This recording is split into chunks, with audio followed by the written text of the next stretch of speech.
Good day, everyone. Today I'll be talking about the functions, training, qualifications, and powers of security guards.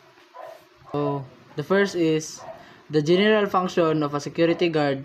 This is all about what security guards generally do. They are like the protectors of a place. For example, they enforce rules like making sure everyone shows their ID, and they patrol areas to check for anything unusual like a broken fence.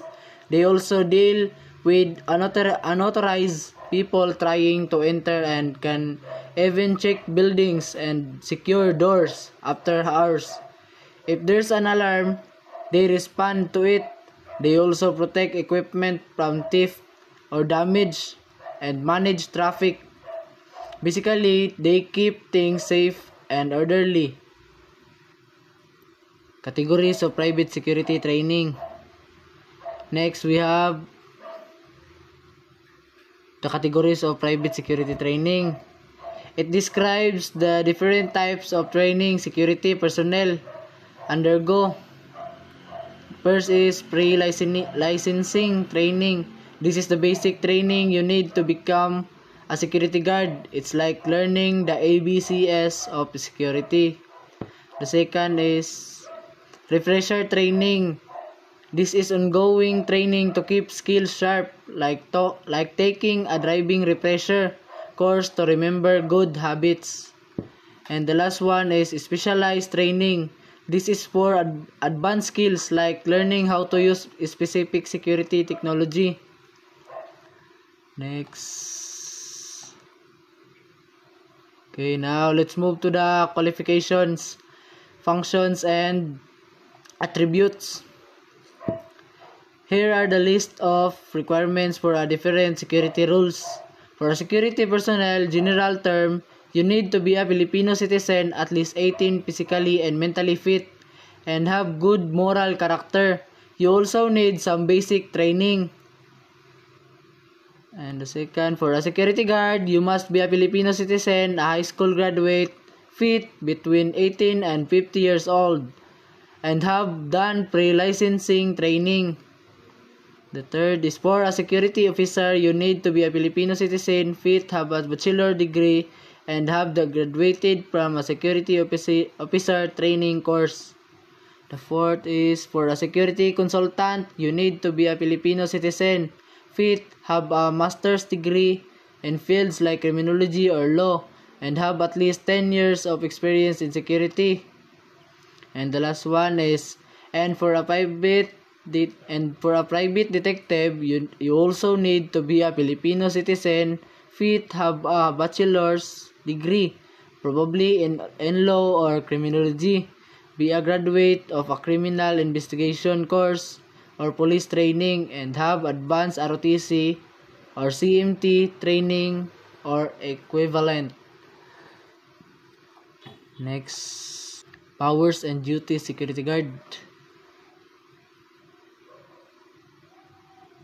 So, mauday ni ang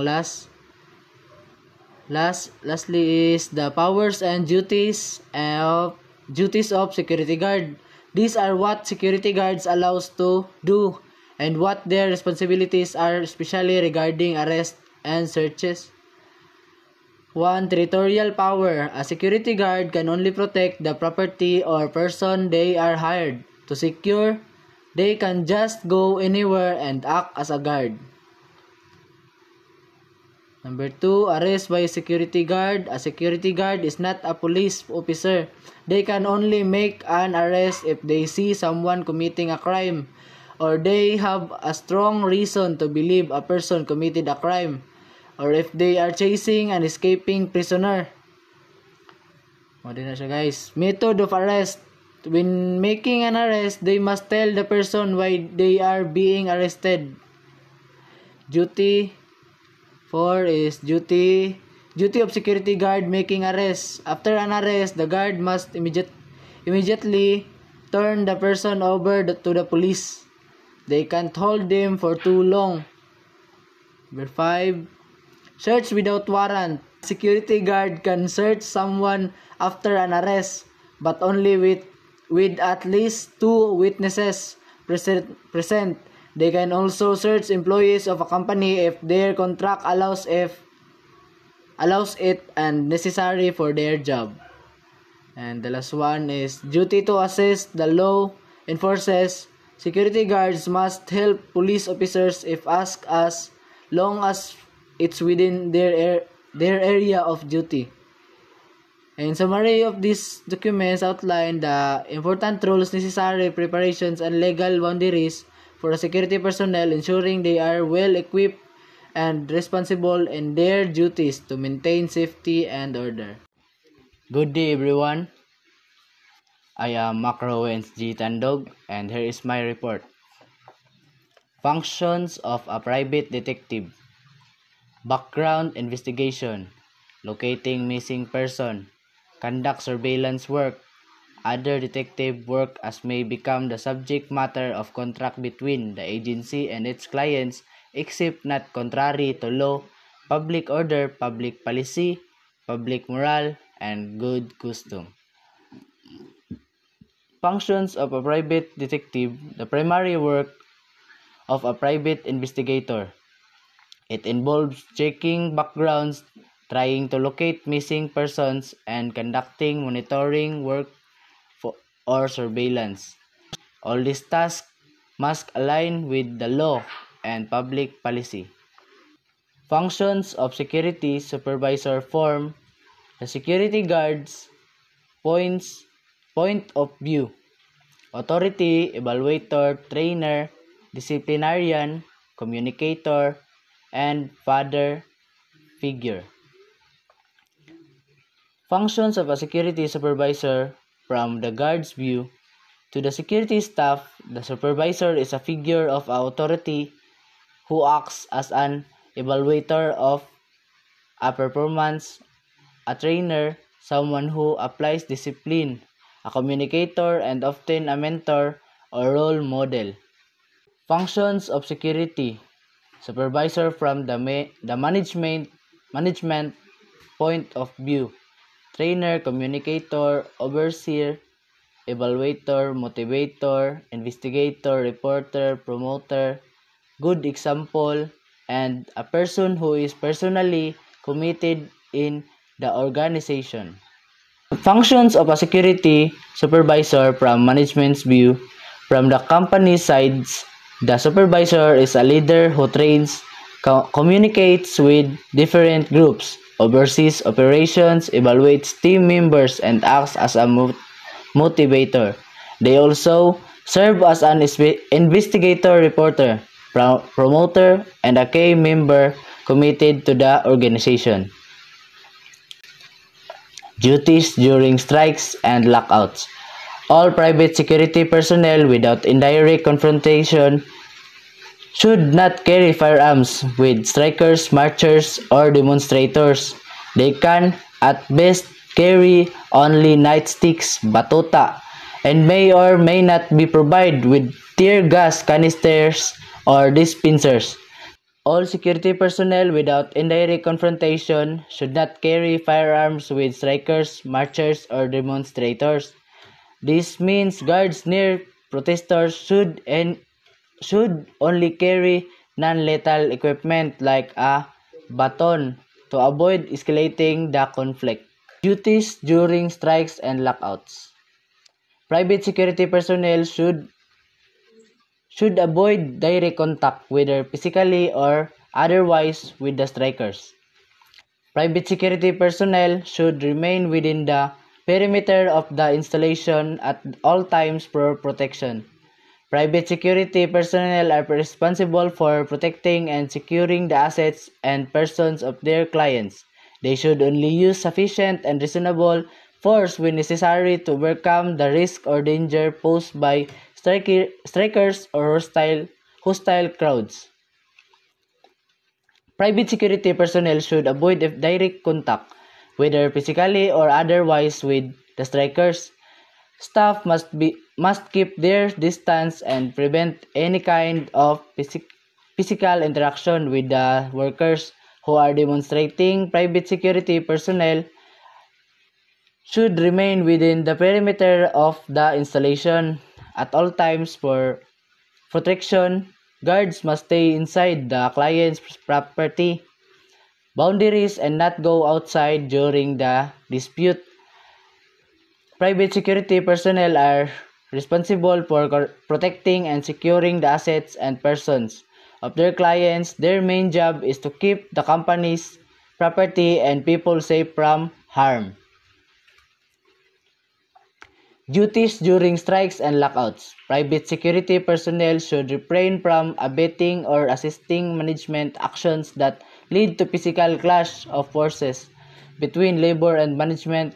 Hostile acts include breaking the strike, smuggling in ops cabs, and preventing peaceful pickets. Private security personnel should refrain from abetting or assisting management actions that lead to a physical clash of forces between labor and management. Guards must not support any company activities that could start a fight with the striking workers. During duties during strikes and lockouts. Private security personnel must not enforce the provisions of the revised labor code that pertain to strikes or lockouts. Private security personnel on duty must be in complete uniform at all times with their names and agency name displayed on these shirts above the breast pockets. Private security personnel must not enforce the provisions of the revised labor code that pertain to strikes or lockouts. Security staff are not allowed to apply or manage labor laws that is not their role. Private security personnel on duty must be in complete uniform at all times with their names and agency name displayed on their shirts above the breast pockets. All personnel must wear their full official attire with clear identification visible. Attributes of a security guard or private detective. Honesty, presence of mind, moral courage, reliability and dependability, endurance, calmness, trustworthiness, ability, attitude, courtesy, discipline, interest, loyalty, devotion, and dedication. Desirable qualities of a security guard. Many of the qualities of a guard are developed through training and experience. A good trait, learned and used over and over again, becomes instinctive or habitual. The willingness to learn for self-improvement is a highly desired quality in any individual or any activity. Many good qualities are built through training and experience. When a positive trait is used often, it becomes an automatic habit. Therefore, the simple willingness to learn and improve is highly valued for a success and security work. Alertness. A desirable quality that determines a security guard's effectiveness. This means being watchful and ready to spot any incident, violator, or an unusual occurrence. Judgment. Sound and good judgment is more than just using common sense. It's a wise and firmly decision. Guards must compare new situation with past experience to make the best and fastest choice. Desirable qualities of a security guard. Confidence. This is the state of being sure, a state of being free from doubt or misgivings. This attribute includes having faith in oneself and their abilities, which is achieved through job knowledge. Physical fitness. The work of a security guard is physically demanding. Training in techniques like an unarmed defense, judo, and karate, and being physically conditioned is essential for a dependable security guard.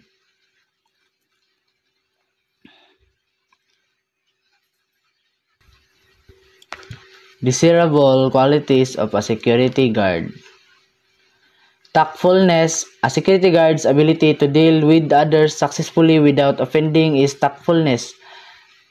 It is the ability to have authority and responsibility while maintaining superiority and over vagueness. A tactful security guard gives instructions that are clearly, concisely, and authoritatively without arrogance. Tactfulness, a security guard's ability to deal with others successfully without offending is tactfulness. This is the skills to give directions clearly and firmly without being arrogant or rude. Desirable qualities of a security guard. Self-control. This is the ability to manage oneself regardless of a provoking situation. A security guard must have sound judgment and tact, but without self-control, they become personal, and the situation gets out of hand. And a security guard should be polite and not argue with an offender. With self-control, the guard can perform their work without getting angry, and the situation will be handled well. This is the self-control. This is the ability to manage oneself regardless of a provoking situation. Staff must keep calm and use good judgment so they do not become angry or lose control when dealing with a problem. Desirable qualities of a security supervisor. The security supervisor must inspire confidence in their staff to execute plans and programs. The following qualities tend to influence leadership and confidence. Physical and nervous energy.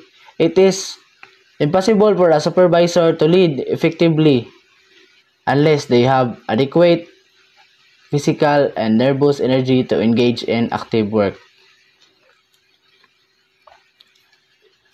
Physical and nervous energy. A supervisor must have enough physical and mental strength to actively manage their team and duties. Desirable qualities of a security supervisor: sense of purpose and direction. A good supervisory leader has a definite purpose which they hope to achieve, and they direct all their energy toward reaching that goal. Enthusiasm. No one can succeed without enthusiasm. An enthusiastic person loves their work and enjoys performing it. So, sense of purpose and direction. A leader must have a clear objective and focus all their effort on achieving that outcome. Enthusiasm, as no one can succeed without enthusiasm. A good leader loves their job and shows passion for their work, which inspires the team.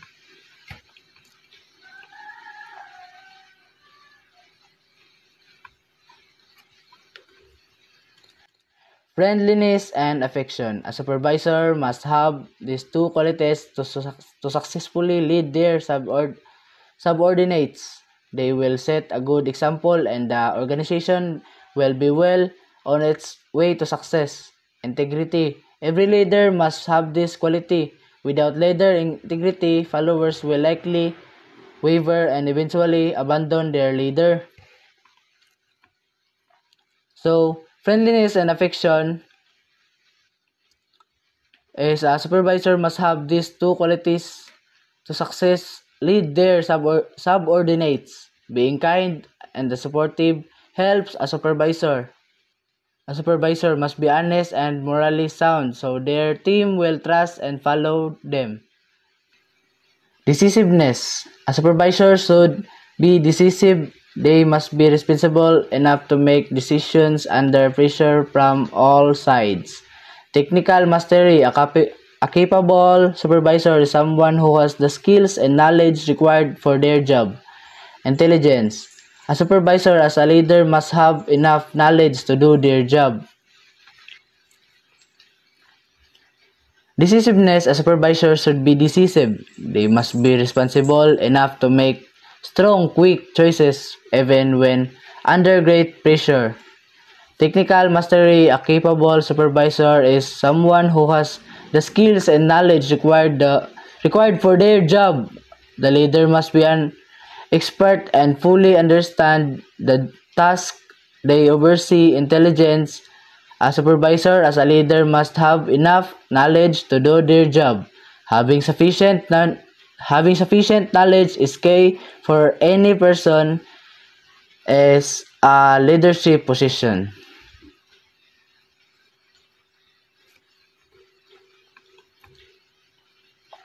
Teaching skills. A leader should be able to teach their staff what to do and how to do it. Faith. A person must have faith in their capabilities. They must have also faith in their superiors and the capabilities of those under team. Teaching skills. A leader should be able to teach their staff what to do and how to do it. The supervisor must be able to properly train and educate their team members on procedures. Faith. A person must have faith in their capabilities. A supervisor must believe in their own skills and also trust the competence of their superiors and their team.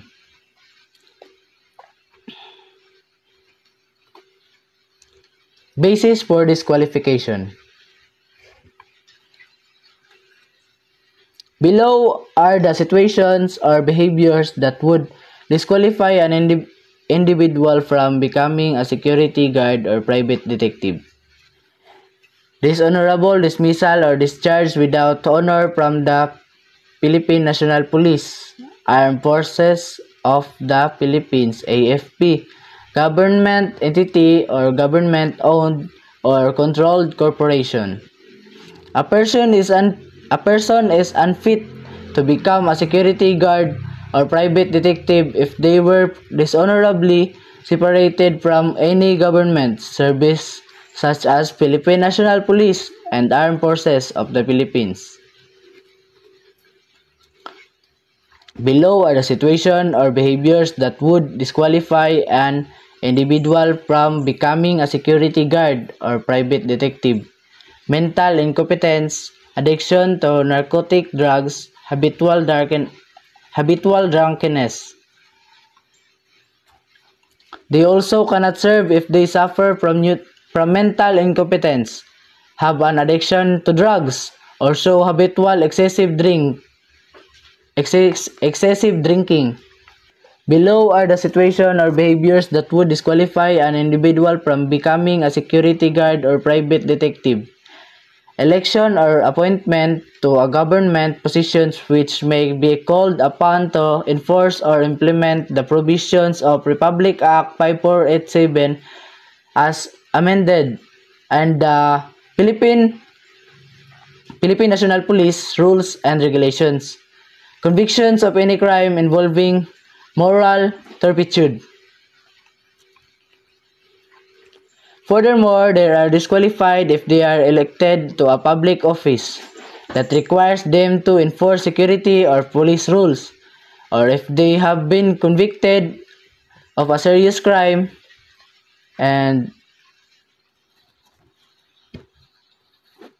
convicting a serious crime. And that is all for my report. Thank you for listening. So, good morning everyone. My name is John Ripi Delian, and my topic today is Security Guard License Cancellation Ground. So, Security Guard License Cancellation Ground has 4 cancellation systems. The first is assisting criminals. Number 2 is leaking confidential info. Number 3 is being drunk on duty. Number 4 is similar misconduct. So, number 1, assisting criminals. Ang assisting criminals, kay mao ni siya ang gina-assist mo sa criminals, like ginatabangan mo sila, nyana, something. Then, ang leaking confidential info, like kani siya, is essential kini siya, especially na, like, na private companies, nyana, inya imong ilik. Tapos, being drunk on duty, kani, is mahubog ka. Then, similar misconduct or misconduct nimo. So, these are the qualification for security agency operators. Qualification for security agency operators. Number 1 is Filipino Citizen Corporation, 100% Filipino capital. Number 2 is at least 25 years old. Then number 3 is college graduate, retired AFP officer. Number 4 is good moral character. The disqualification of security agency operators. Disqualification. Number 1 is convict of a crime. Number 2 is dishonorable EFP discharge. Number 3 is mental incompetence. Number 4 is drug addiction. Number 5 is habitual drunkard. Number 6 is government employee. Number 7 is dummy for foreigners. There are 3 private security requirements. 1 is initial requirements, 100 yards first year, then 200 yards succeeding year. Number 2 is conform to prescribed organization structure. Then number 3 is register branch office with PADPAO and regional pros. There are 4 requirements for private security detective agency. So number 1 is license and clearance. Number 2 is office requirements. Number 3 is equipment and personnel. Then number 4 is uniforms and equipment. License and registration. Number 1 is private security detective agency license. Then civil security group PNP. Number 2 is registration with Security and Exchange Commission, Bureau of Documents, Department of Trade and Industry, local government mayor's permit, then barangay's permit. License and clearance. The requirements is PNP SOSIE or Civil Security Group license, business permit from local government. Then number 2 is firearms vault, then organizational chart, then filling cabinets. Number 3 is minimum with 30 equals 70 firearms, temporary and regular license, then 200 to 1000 posted guard, SSS member certificate, then shorty ban. Number 4 is male and female guard uniforms or ornaments and patches, then special sets of uniforms, basic equipments and unspecified. Are 8 security guard equipment.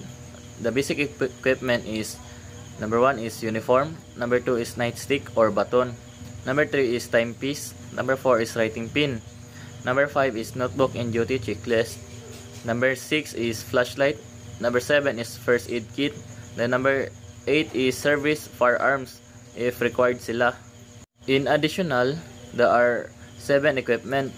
Number 1 is handcuff, then number 2 is metal detector, number 3 is communication radio, number 4 is stand device, number 5 is armor vest, number 6 is K9 o katong mga ero, number 7 is electronic communication device. There are 2 PNP powers over private security agency. Number 1 is emergency powers. Chief PNP can deputize private security personnel to assist in public duties during emergency or calamities. Number 2 is city municipal mayor's power. Mayors can mobilize private security agency during emergency. There are 2 use of firearms and equipment. Number 1 is allowed firearms like shotgun, not bigger than 12 gauge. Number low powered firearms, then high powered firearms. Then ang requirements is registration with firearms and explosives office, limited to 10% of total guards employed for high powered firearms. Good day everyone, especially to you Ma'am Darlene. I am Raven V. Cantilang and I am the member of Group 5. The limitation in the carrying of firearms, Section 3, Rule 5, NIRR. A private security personnel shall possess or carry firearms only while in the actual performance of his duty, in the prescribed uniform, in the place and time is specified in the duty details order. Such firearms may only be carried by security personnel within the compound on the establishment where he assigned the guard expect when escorting big amount of money or valuables on conducting duties outside jurisdiction or area of operation. Upon prior coordination with the nearest PNP units, station, or when in hot pursuit of criminal offenders. So, based sa akong understanding to this topic is ang isa ka private security personnel daw kay ginasugdan lang magdala og pusil kung nasila'y actual nga i-perform nga ilang duty nga prescribed na uniform og na sa lugar og oras na nakaingon sa ilang duty details order. Ang mga pusil kay dapat lang dalon sa sulod sa compound na establishment nga ginabantayan nila. Ang isa sa mga exception o way na pwede sila magawas na naidalang pusil kay nga kanang na sila'y gina-escort nga dagkong mga kantidad na kwarta or valuable na thing sa gawas sa ilang jurisdiction. Kini kay subject sa coordination o kanang ilang sukan pa kay pakikipag-ugnayan sa pinakaduol nga PNP station or unit o pag sila kay actual na nagagukod sa mga criminal like mga sa criminal offender.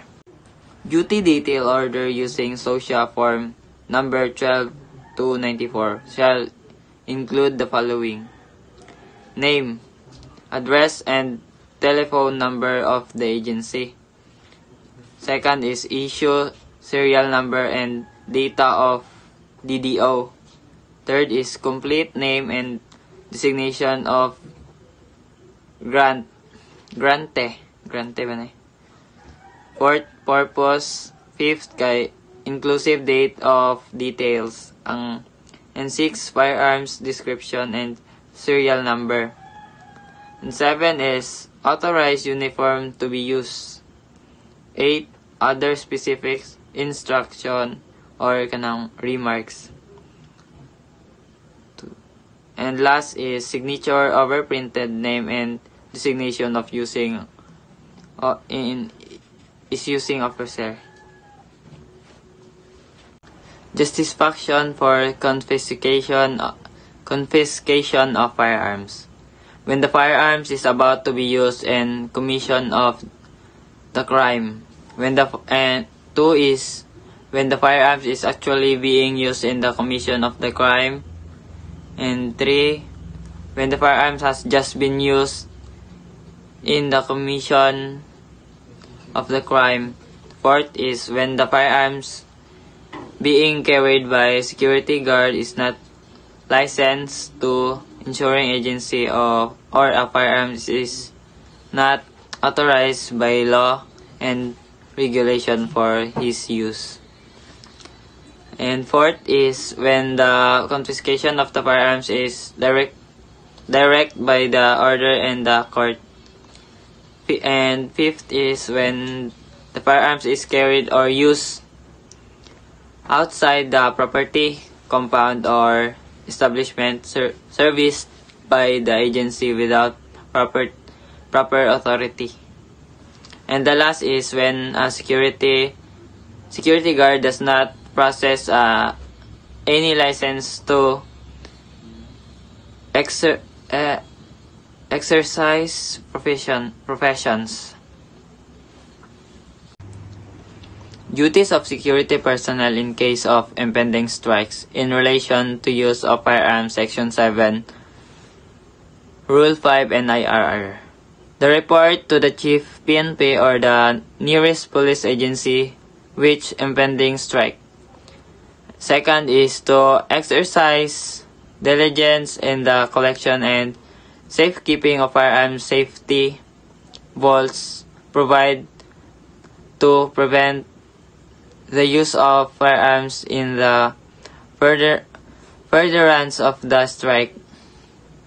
Third is to ensure that all firearms and ammunition in the possession of all striking security personnel and of the agency are immediately collected and secure in the safety vaults under the control of agency.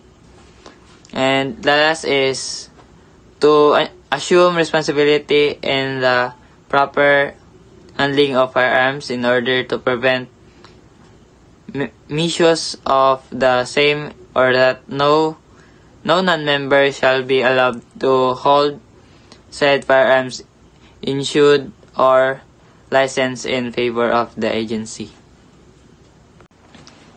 Limitation and provisions. Limitations. Private security agencies shall not deploy or post more than 1,000 security guards to include its branches. Section 1, Rule 12 NIRR and Section 16 of RA 5487 are as amended by Section 8 of PD 100 and further by PD 1919. No person shall organize or operate, have interest in more than one security agencies in any city of municipality. Section 2, Rule 12 NIRR and Section 4 RA 5487. So, based ako nasabtan sa limitation and provisions, no, kay. So, this whole section is low-key stressing that security agencies can't be two main character in the market. The law says every private agency needs to chill and can only deploy a max of 1,000 guards in total, like, period.